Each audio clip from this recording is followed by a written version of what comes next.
Tingnan niyo naman, mga mukhang Barbie.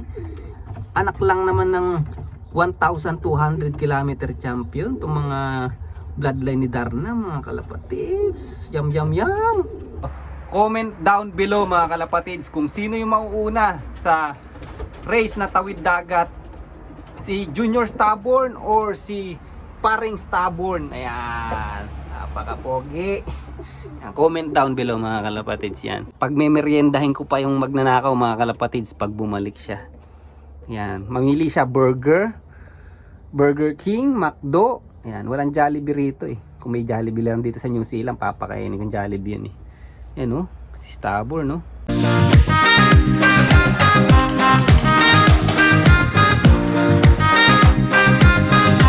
Ayan mga kalapatids, ang lakas ng ulan. Ayan oh. Ayan yung mga ibon natin oh, pang tawid dagat, nagpe-preparation na, nagpapabasa sa ulan. Grabe. Sumugod sa ulan. Ayan oh, pang tawid dagat na, umuulan, rumuronda. Preparation ng ibon natin. Bukas basketing, and then Saturday release nila. Mga nasa 555 kilometer sa akin yan, basta 550 kilometer mahigit. Yan, tawid dagat. Yan, 550 kilometer preparation. Ayun oh, bilis ano. Grabe no, nagpabasa talaga sila sa ulan. Yan oh, sarap na sarap sila, ayaw bumaba. Ayan, biglang bumagsak yung ulan. Magandang pangitain to mga kalapatids. Ibig sabihin, ready na silang tumawid ng dagat kasi nagpapabasa sa ulan no. Ayun oh, ayaw bumaba pa rin no. Grabe. Sana sila? Sana na, sana. Nawala. Asa na sila? Ayun, doon pala sa likod. Doon pala sa likod dumaan mga kalapatids. Ayan oh. Ayan na, lalabas dyan yan. Ayan na, tawid dagat. Nabasa na tayo, pasok tayo sa loob.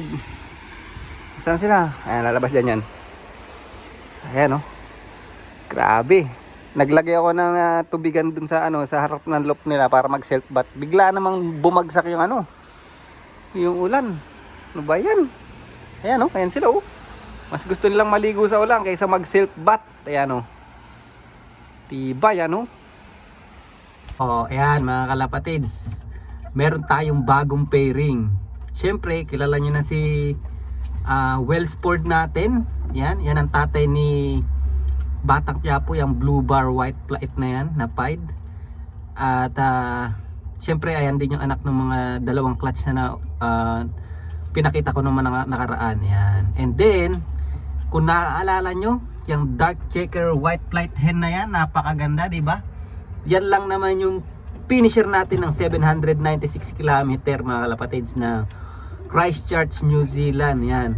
So, pinagparis ko sila kasi feeling ko mga kalapatids, nakita ko na kasi never pang nag-anak tong si Darna. Yan, kung naalala nyo si Darna yan mga kalapatids, napakaganda, di ba? Ayan, napakagandang hen. So kung naalala nyo lagi kong pinapayaya yung mga itlog nito mga kalapatids. Yan, never pa siya nagkainakay. Pero grabe, ang ganda palang mag-anak ni Darna, napakalakas na ibon. So secret na lang.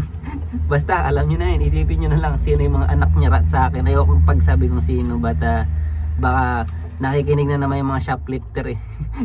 But anyway, yan, pinaris ko sila mga kalapatids. For your information mga kalapatids, yung dark checker white plate na yan na finisher natin ng 796 km is apo na mga Invercargill champion dito ng 1,200 km dito sa New Zealand mga kalapatids. Yan, napakahalimaw ng dark checker white plate na hen na yan. So yan, napakaganda nung pinayaya nating itlog niya. And magaling din racer to mga kalapatids, consistent to. Yan, so yan, to be idea, yung isang nanakaw sa atin is 1289 hen. Yan, isa pang napagaling kong racer yun. Pero itong mas magaling si Darna mga kalapatids. Yan, feeling ko maganda ilalabas nito. Ang ganda na ng kulay, tingnan nyo na may mga tindig oh. And feeling ko is compatible yung blood nitong dalawa na to. Hopefully makakuha tayo ng maraming clutch dito and mailaro din natin sa next season and mga stock bird mga kalapatids, kasi napakagandang ibon nito. Tingnan yung mga itsura oh. Hindi ko na i-raise si Darna. Yan, ginawa na natin siyang breeder. Talagang pinabibilid niya ako. Sobrang ang ganda niya ng racer, ang galing niya ng racer, ang ganda pala mag-anak nito. Nagulat ako nung pinayaya ko itlog. Yan. Ang ganda pa ni ni Wellsport natin. Tingnan natin kung ano yung kalalabasan ng anak nito mga kalapatids. Alright. Tingnan niyo naman, mga mukhang Barbie. Anak lang naman ng 1,200 km champion itong mga bloodline ni Darna mga kalapatids. Yum yum yum.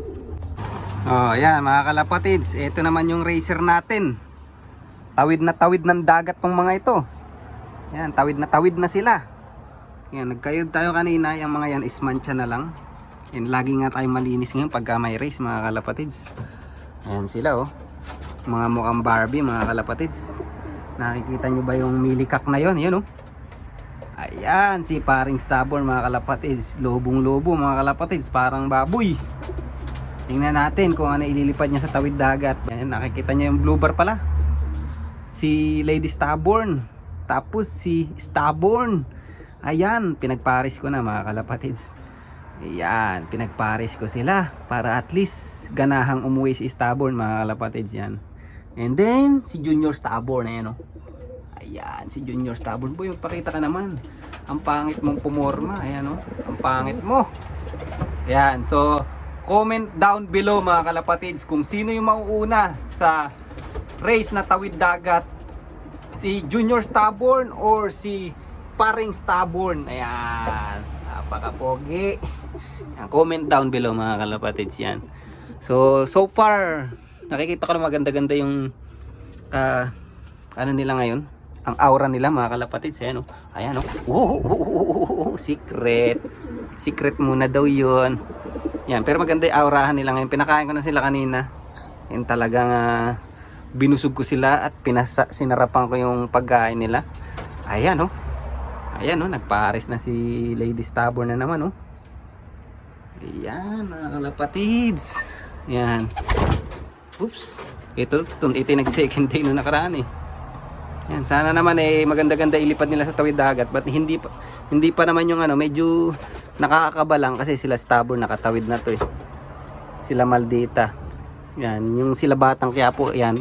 So ang tawag pala sa darating na race is Futurity mga kalapatids. Dalawa yung mangyayaring race, Futurity race and Plaque race. Yung mga Plaque race, yung mga old bird katulad ni Stubborn. And then yung Futurity yung tinatawag mga kalapatids, yung mga nakaregister lang na Futurity like si Batang Quiapo, and then si Stubborn Junior, si Lotlot, yun yung blue bar na yun. Asan? Yun yung blue bar na yun. Tatlo na lang pala yung Futurity natin dyan kasi isa nanakaw mga kalapatids. Grabe nanakaw yung milikak na yun, napakaganda pa naman yung may puyo sa dibdib. Yun ang nakuha ng magnanakaw yan, sinasabi ko na sa inyo. Ang galing pumili ng magnanakaw kaya sabi ko sa inyo. Pilim-pili nung magnanakaw kung si dadamputin niya. Yan, sana bumalik uli siya. Yan. Para naman makaganda-ganda tayo. Yan. Pag may meriendahin ko pa yung magnanakaw mga kalapatids pag bumalik siya. Yan, mamili siya Burger King, McDo. Yan, walang Jollibee rito eh. Kung may Jollibee lang dito sa New Zealand, papakainin ng Jollibee yan eh. Yan oh, si Stubborn no. Galingan mo boy. Alak ko, Diyos ko, tumalong ko. Alright, so dito ko na lang yarin yung vlog natin mga kalapatids. Basketing na bukas. Abangan kung ano ang mangyayari bukas. Basketing ng tawid dagat mga kalapatids. Alright, see you next vlog. Bye.